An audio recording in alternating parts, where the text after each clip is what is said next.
अब ये कान का जो इन्फेक्शन है, बहुत ही मेन पॉइंट आपने बताया है कि कान ब्रेन से कनेक्टेड होता है, तो ये कंसर्निंग बात है। तो कान का इन्फेक्शन शुरुआत कैसे होता है, इसके शुरुआती सिम्टम्स क्या होते हैं जो पेरेंट्स को नज़र रखनी चाहिए उस पर? ज़्यादातर बच्चे आपके पास, जैसे हमारे पास एज अ पीडियाट्रिशियन मैं बताती हूँ, ज़्यादातर बच्चे हमारे पास एक्सेसिव क्राई लेकर आते हैं। पेरेंट्स बोलते हैं कि हमें मालूम नहीं है कि बच्चा क्यों रोते चले जा रहा है। यूजुअली 6 महीने से कम के बच्चे, उससे ज़रा बड़े बच्चे होते हैं, 1-1.5 साल 2 साल का बच्चा फिर भी थोड़ा इशारा करके बताता है कि कान में दर्द दे रहा है, तो ये एक कॉमन चीज़ रहती है। दूसरा होता है बुखार होता है, खांसी सर्दी के साथ ज़्यादातर एसोसिएटेड रहता है, अपार्ट फ्रॉम कान में दर्द के अलावा। इसके अलावा कान के अंदर से पस का निकलना या किसी भी टाइप का लिक्विड डिस्चार्ज निकलना, उससे पता चलता है कि कान में इन्फेक्शन होने का रिस्क है बच्चे को।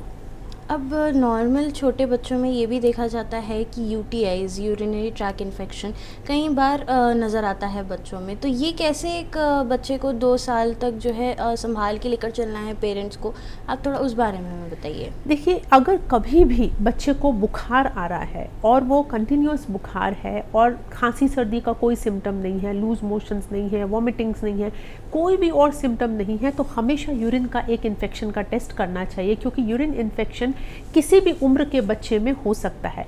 लड़कियों में ज़्यादा नोटिस किया जाता है in a girl child than a boy child, क्योंकि लड़कियों का जो यूरिन का ट्रैक्ट होता है वो ज़रा छोटा रहता है, तो उससे इन्फेक्शन ऊपर की तरफ, किडनीज की तरफ जाने का रिस्क ज़रा बड़ा रहता है। तो यूरिन इन्फेक्शन के जो साइन सिम्टम्स होते हैं, जनरली बच्चे हमारे पास आते हैं कि बच्चों को यूरिन बार बार हो रहा है। जैसे एक ही दिन में बच्चा नॉर्मली 6-7 बार 8 बार यूरिन करना चाहिए, लेकिन वो हर घंटे में 3-3 4-4 बार जाना शुरू कर देते हैं। यूरिन पास करने के टाइम में बच्चा बोलता है कि मुझे दर्द होता है और वो यूरिन पास करना नहीं चाहता।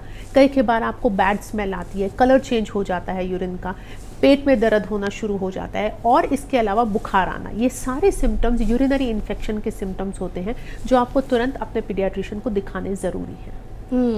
अब ये तमाम सिम्टम्स में से कोई तो एक ऐसा सिम्टम होगा जहाँ पे पेरेंट्स को तुरंत एक्शन लेना ज़रूरी है कि अभी हमें डॉक्टर के पास जाना है। तो वो कौन सा सिम्टम रहेगा apart from all these? So mainly अगर तेज़ बुखार हो रहा है जो अनकंट्रोल हो रहा है और बच्चा यूरिन पास करने में दर्द बोल रहा है और उसको बार बार फ्रीक्वेंसी बढ़ रही है यूरिन की, तो तुरंत दिखाना चाहिए डॉक्टर को।